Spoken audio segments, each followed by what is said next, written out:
that I wasn't actually in a dream and that this is real. I'm just my something in my brain is not connected at the current moment, and it will be reconnected. It will come back together.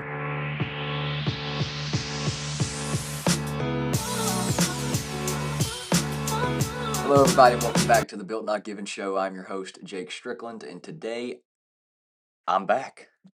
It's been 2 weeks. Been a busy 2 weeks. A lot of stuff has happened, business wise, personal wise, pretty much everything wise. Um, but as you can tell, I'm in a new studio. Finally got this kind of close to how I want it. I might make a few changes here or there, so it might change over the next few weeks, but we'll see.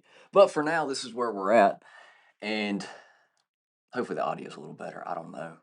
I still got to tweak it a little bit. Not 100% sure what I'm doing on that spectrum. But anyway, let's get right into it. I was gonna do an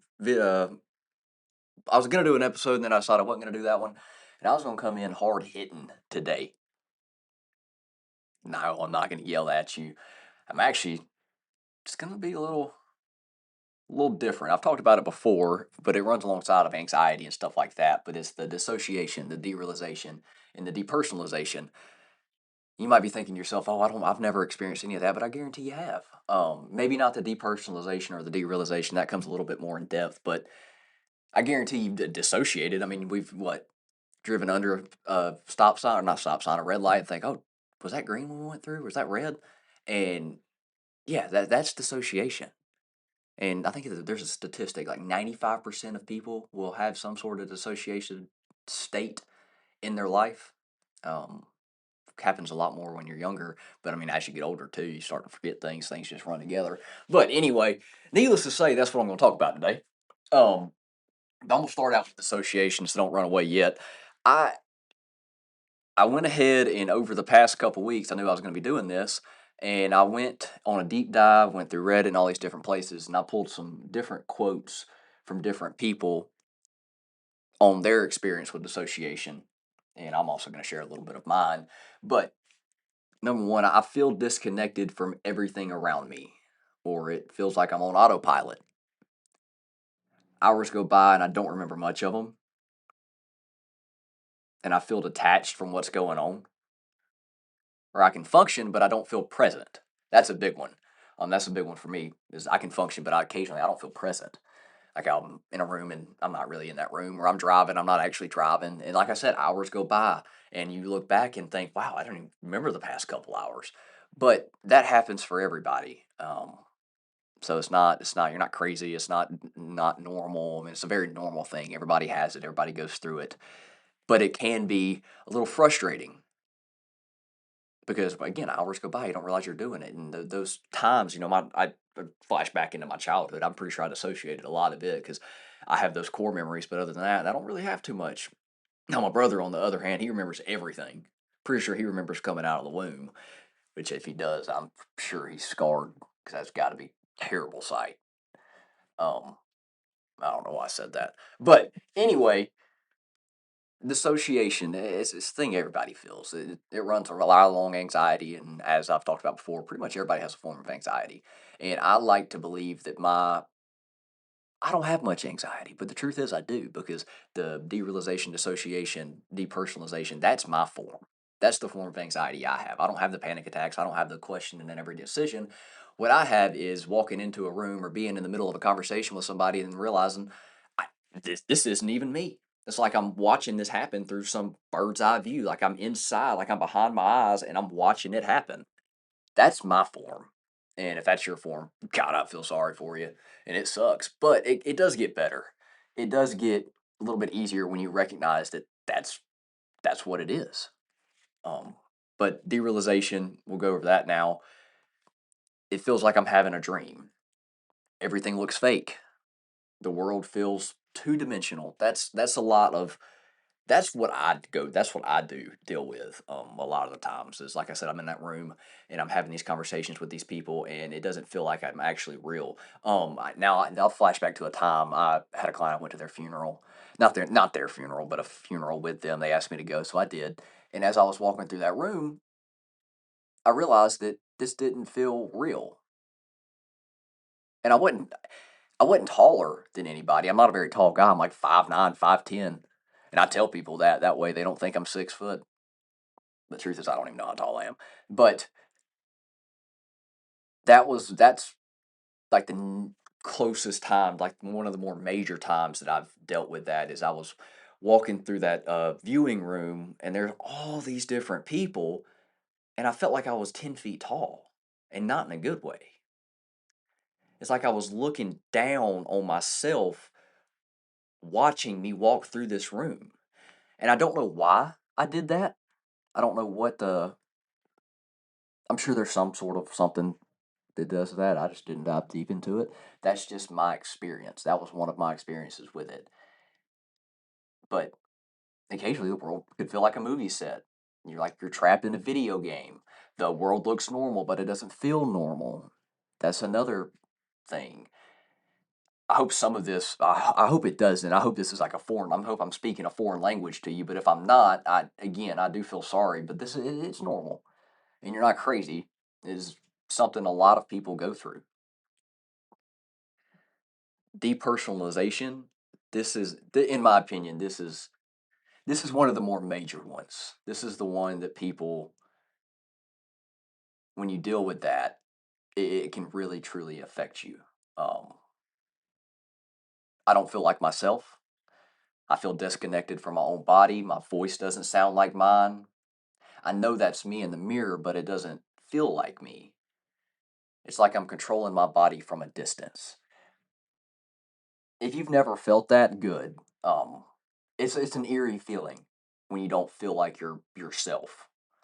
You It's kind of right in line with that dissociation and the depersonalization. In my opinion, they kind of feel sort of not the same, but they come together and form the depersonalization. And when you have this depersonalization, it can stick around for a long time. Like you can wake up every day for months and months and months and not feel like yourself.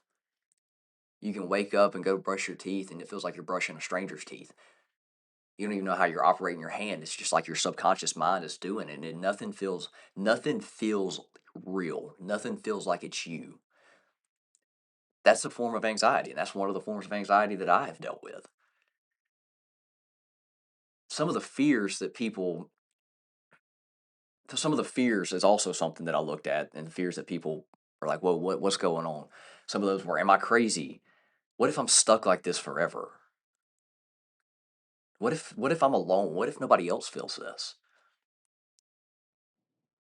What if there's seriously something wrong with my brain?" Those list of questions right there are my question. Those are questions that I've asked myself over the years.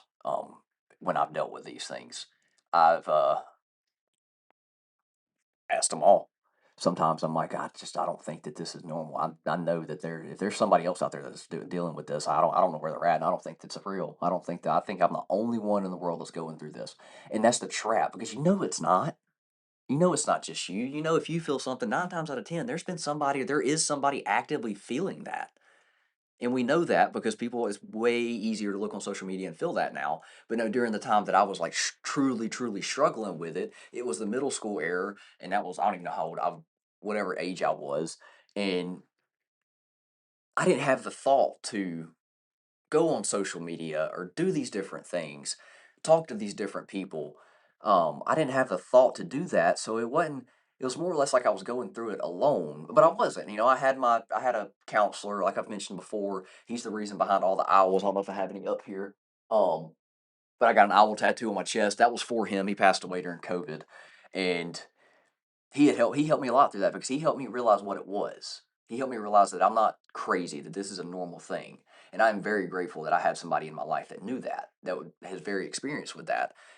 Because I don't believe right now there's a ton of people out there that are. I don't know that all psychiatrists, not psychiatrists, counselors, psychologists, I don't know that every single one of them is experienced in that realm. Because I do believe you have to experience it for yourself to truly understand it and truly know what it feels like in another person's shoes and be able to diagnose it. I don't really believe in diagnosis. I think it's just part of what we are. Um, and we can either sit back and accept it or what we can do with it. And that's another thing that I was going to talk about. Or not that I am going to talk about. What have I done to help in that? I'm gonna start with a little bit of a like an outside one, so to speak, like something that may or may not be normal way to do it, but it's something that helped me, and that's lucid dreaming.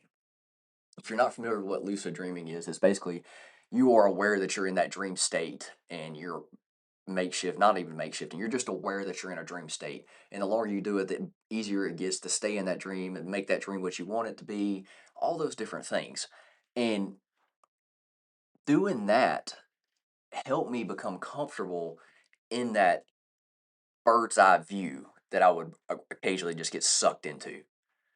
Because in my opinion, whenever you lucid dream, the feeling of knowing that you're in a dream and none of this is actually real, recognizing that helped me tremendously in recognizing that I wasn't actually in a dream and that this is real. I'm just my something in my brain is not connected at the current moment, and it will be reconnected. It will come back together.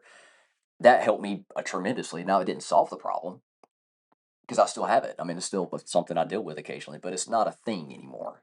If that makes sense, it's not something that I worry about. It's not something that scares me. It's not something that I wake up and like, oh my God, what's going on? Because if I wake up and I look in the mirror and I realize, oh, this feels like I'm in a third party. I feel like I'm in a bird's eye view looking through my eyes, but I'm not actually me. I recognize that I'm like, hey, okay, I'm dissociating right now, or I'm going through a spell of derealization, or whatever. I'm okay being in it. I recognize what it is. I recognize that it's not going to be here forever. I recognize that it is just a feeling, and none of it actually matters. That right there was the single most thing that helped me tremendously. Like that's what helped. That's what solved it for me. Like I said, it's still there, but that right there has made it so much easier. And the funny thing is, that right there translates directly into pretty much every aspect of your life. If you're going through something, whether it be depression, anxiety, going through something at work, that mindset shift of recognizing that, hey, I'm in this right now. This sucks. This isn't fun. This is not something good. I do not wake up every day and hope that this is what happens, but it's happening and it's okay. It's a thing. It's going to go away.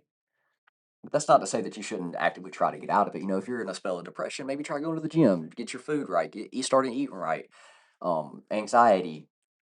Try to figure out what your triggers are. Try to figure out what sends you down that spiral. Is it everything? And if so, then well, start small. Knock off one, put down one pin, then another, then another, then another. Life isn't like bowling. You have more than one chance to get 10 pins down. And I think that I don't know. I get really passionate about that. And it's hard to put into words, truthfully. And I wish I was a little bit more educated on it than I am. And I do like to think that I know a little bit about it just because I have done the research and I've been through it personally, but there's an entire world of unknowns when it comes to that. Why we do it. Is it a trauma response? Is it a fear response? Is it because of anxiety? I think it's a mixture of pretty much everything all together. But I do believe that had that mindset shift of recognizing that that is what it is will help you tremendously. It's not going to solve the problem, like I said, because the problem, I do believe the problem's going to be around forever. I think if you have dissociation, like if you go through spells like that, if you go through derealization or depersonalization, I think that there's going to be a time in your life where it might stop for a while. Like I might not deal with it for 3 months and then it just randomly comes back. Like the funeral thing that happened 4 months ago. No, it's longer than that. It's probably like 6 months ago, and I haven't had like a big major like notable spell of that ever since. Now I've had a few here and there's, but nothing crazy. Bowling alley. I was walking through a bowling alley the other day. It was raining outside. I was hanging out with some friends. Um, and I'd walked away to use the restroom before I left. And as I walked through the door, like I opened up the doors to walk through, and then I got hit with that sudden wave of like, oh my God, this isn't real. This isn't me. What's going on? And I'm like, okay, it's fine. I kept walking, went to the bathroom, splashed some water on my face, and boom, I'm pulled right back into it. I'm right back into my body. It was a thing. I mean, it's not. That's not to say that it doesn't freak me out when it happens because it does, but it's not a thing anymore. It's kind of like my spells of depression. I still go through them. Like I'm still. do believe it's something that's part of me now. I've dealt with it the majority of my life. I do believe that for the rest of my life, I'm going to have the spells of it. But when I'm in it, I recognize that it's not going to last forever, that I will come out of it, and I don't change anything. I know that's not easy to say, but but it's that mindset shift, and I just keep. I know I'm repeating. This whole episode's been about pretty much repeating itself, but I do believe that that mindset shift of recognizing that, hey, I am depressed right now. I do not want to get out of bed. I don't want to do anything. Recognizing that you're going through that and accepting it knocks it away. It makes it. It doesn't make it as whatever. It doesn't make it as big as it is. And again, not to say that you shouldn't try to get out of it. You know, when I get into depression episodes, I do try to focus a little bit more on what I do throughout my day. Am I eating right? Am I doing the right things? What am I doing to what did I do to get myself into this position? And sometimes it's nothing. Sometimes I'm doing everything right and I'm just here. And that's okay because it is what it is. It's just part of it. It's part of life. And if we dwell on it too much, if we think, oh, something's wrong with us, this is not right, this is not good, if we dwell on it, the problem just compounds over and over and over again. You know, real estate, 'cause that's what I'm in. I believe the reason that terminations come in bunches, and by terminations, I mean when a contract falls through, like say I've got a client, I'm representing them as a buyer, and something happens with that inspection, and then we can't come to the terms, we can't figure it out, and it's not a good thing for my buyer, deal terminates. And in a realtor's shoes, that does suck, because it might have been 6 months of work to get these people to get my clients under contract to help these people help them find a home, and then it falls through. That can be a very frustrating thing. And I'll say it because I'm sure you're thinking it money wise too. Yes, it's frustrating because we spent 6 months of work showing houses.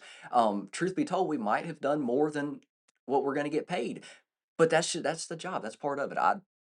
It doesn't matter to me. And the reason that I think they come in bunches is because we dwell on the one that happens, and when we dwell on the one that happens, we're bringing in that negative energy, that termination energy into our business, and then more come, and then another comes, and then another comes. I've noticed that when one comes, two more are more likely to come, like they just come in threes, and it's crazy, but I swear, and you ask any real estate agent, they're going to say the same thing. They just when one happens, another happens, and it's just part of it. It happens, and recognizing that allows you to step back and realize, hey, it is what it is. We terminated. We're moving on. It wasn't the right house for my client, and this isn't the one for them. So we're gonna go find them another one. That's the key, in my opinion. Again, just keep coming back to the mindset shift. But to kind of end it off, I wrote this down, or I typed it down. But the scariest part for me wasn't the feeling itself. The scariest part was thinking that I was the only person in the world who felt it.